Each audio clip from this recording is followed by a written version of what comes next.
Good afternoon, everyone. Thank you for attending on short notice. My name is Joseph Chuckle. I'm the Chief of Police. I'm going to start today by just letting you know that normally, you all know, I take questions at my press conferences or press briefings. I will not be taking any questions today because the amount of information that I have at this point is very limited, and I'm going to be making the comments based on the things that I know, and I felt it was important for this community and for this department to hear from me right now. It's an especially critical time.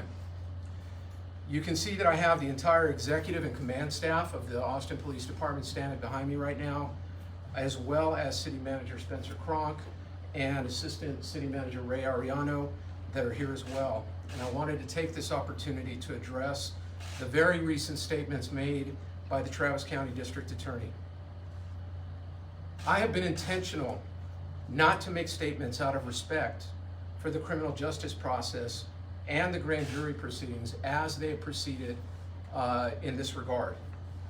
While I respect the grand jury process, I am disappointed to hear the DA's press conference statements regarding anticipated indictments of APD officers related to the 2020 protests.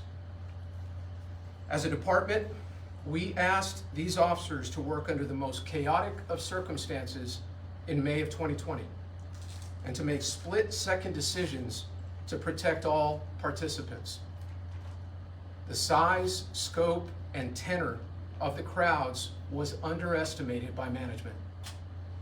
Officers were prepared for hundreds when instead they faced thousands, placing them in potentially the worst possible circumstances to manage escalating crowds. While certainly not every moment of the protest could be classified as a quote-unquote riot, there were significant portions of times that the crowds were riotous and violent. Property destruction and looting took place over several days at the beginning of the protests.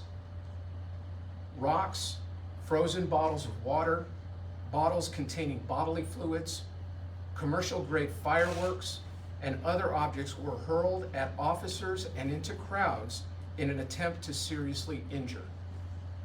If you recall, a recent federal court jury convicted an individual for attempting to deploy a Molotov cocktail in front of our municipal court building, which is attached to this building, APD headquarters, during these same protests.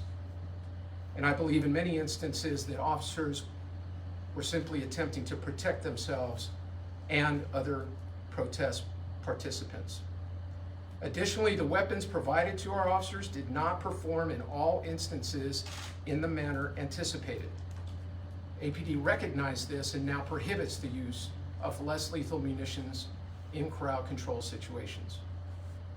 I am not aware of any conduct that, given the circumstances that the officers were working under, would rise to the level of a criminal violation by these officers. We are at the beginning of the criminal justice process.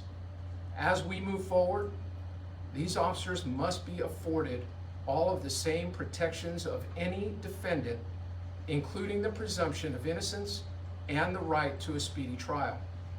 I am confident that as these cases proceed, all relevant evidence, including hundreds of hours of body-worn camera video and other video sources, will be made available in court and to the jury.